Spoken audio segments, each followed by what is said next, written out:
Welcome back guys, स्वागत है आपका इस वीडियो में और थैंक यू फॉर इस वीडियो को क्लिक करने के लिए। तभी तो ये वीडियो खुल रहा है ना, तो थैंक यू सो मच। तो इस वीडियो में हमें क्या पढ़ना है? प्राइमरी एंड सेकेंडरी मेटाबोलाइट्स के बारे में पढ़ना है। अब आगे बढ़ने से पहले यार, हो सकता है तुम्हें ड्रम की आवाज आ रही हो पीछे, हो सकता है, मुझे तो आ रही है। अब ये कैप्चर कर रहे हैं नहीं पता नहीं। पीछे स्कूल है, स्कूल में क्या चल रहा है? स्पोर्ट्स डे की तैयारी। ठीक है, अभी सुबह सुबह मेरा 8 ही बज रहे हैं, 8-9 बज रहे हैं, तो वो स्पोर्ट्स डे की उनकी तैयारी हो रही है, तो उसको थोड़ा सा देख लेना है उस हिसाब से। तो हमें क्या पढ़ना है इस वीडियो में? प्राइमरी एंड सेकेंडरी मेटाबोलाइट्स के बारे में। अब देखो, तुमने एक वर्ड सुना होगा, मेटाबॉलिज्म। मेटाबॉलिज्म का मतलब क्या होता है? जो हमारी बॉडी के अंदर टोटल रिएक्शंस होती हैं उसे मेटाबॉलिज्म बोलते हैं। ठीक है, तो मेटाबॉलिज्म में एक रिएक्शन होती है, तो वो रिएक्शन के एंड में जो कुछ भी बनता है उसे क्या बोलते हैं? मेटाबोलाइट्स बोलते हैं। मेटाबोलाइट्स के यहाँ पे डेफिनेशन क्या है? These are substances created when the body break the food. Body क्या कर रही है? फूड को ब्रेक कर रही है, ड्रग, केमिकल्स या अपने ओन टिश्यूज को भी अगर ब्रेक डाउन कर रही है, तो उससे जो भी सब्सटेंसेस बन रहे हैं उन्हें क्या बोल रहे हैं? मेटाबोलाइट्स बोल रहे हैं। ठीक है, अब जैसे फूड है, फूड में जैसे हमारे पास आ जाता है, भाई मैं प्रोटीन खा रहा हूं, तो प्रोटीन जो है ब्रेक डाउन होकर अमीनो एसिड बन रहा है।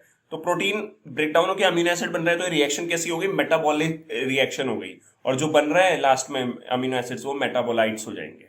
ठीक है, तो ये हमें मेटाबोलाइट्स तो हमने समझ लिया। अब हमें प्राइमरी और सेकेंडरी मेटाबोलाइट समझने हैं। पहले तुम ना एक चीज अपने दिमाग में बिठा लेना कि प्राइमरी मेटाबोलाइट जो होते हैं वो हमारे उसके लिए, डेवलपमेंट के लिए, ग्रोथ के लिए, रिप्रोडक्शन के लिए जरूरी होते हैं।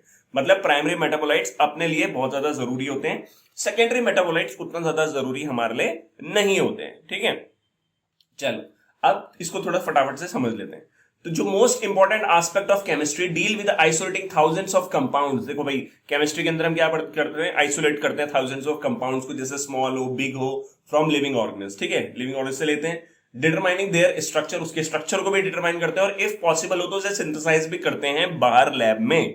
ठीक है, तो if one were to make a list of biomolecules, हम बायोमोलिक्यूल लिस्ट बनाए तो हमें थाउजेंड्स ऑफ ऑर्गेनिक कंपाउंड मिल जाएंगे, जिसमें अमीनो एसिड होगा, शुगर होगा, कार्बोहाइड्रेट होगा, फैट होगा, बहुत सारी चीजें होंगी। ठीक है, तो for reason that are given in section 9.10 we have called these biomolecules as metabolites. तो मेटाबोलाइट्स क्या होते हैं? समझ लिया ना हमने। मेटाबोलाइट्स क्या होते हैं? जो मेटाबॉलिक रिएक्शन के बाद हमें मिलते हैं। तो in animal tissues one notice the presence of all such categories of compound shown in the figure 9.1। ये ऊपर है ना?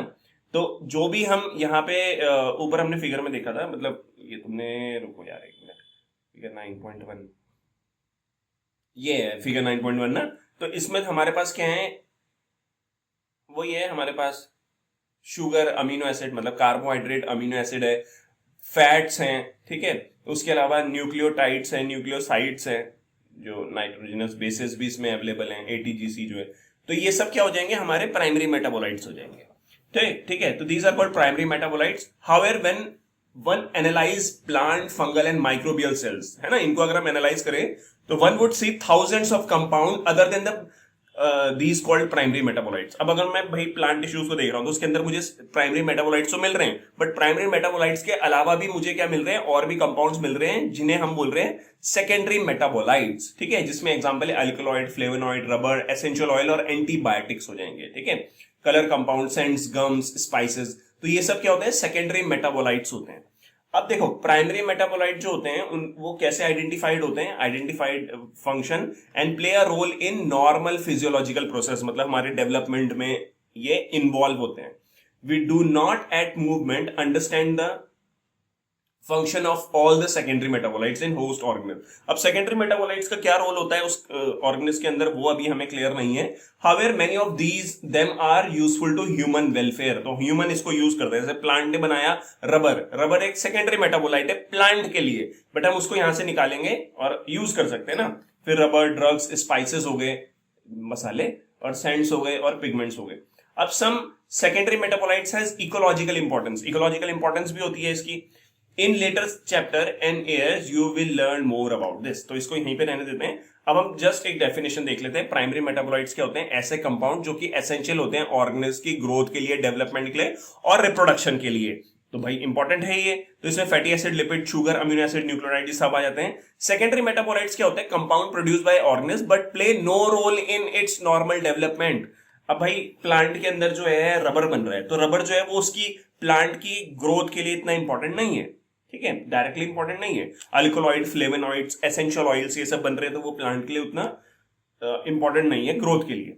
अब सेकेंडरी मेटाबोलाइट्स के यहाँ पे कैटेगरीज दे रखी, देखो भाई नीट में यहां से क्वेश्चन आ सकता है, ठीक है, ये आ सकता है। मैं बता रहा हूं कि कुछ भी पूछ देगा, मॉर्फिन जो है वो कौन सी कैटेगरी का मेटाबोलाइट है, तो अल्कलॉइड्स के अंदर आता है। तो मतलब ये मैं जस्ट एक एग्जांपल दे रहा हूं, इस तरीके से तुम्हें पूछ सकते हैं, ठीक है। तो thank you so much for watching, इतना ही रहने देते हैं इस वीडियो को, ठीक है।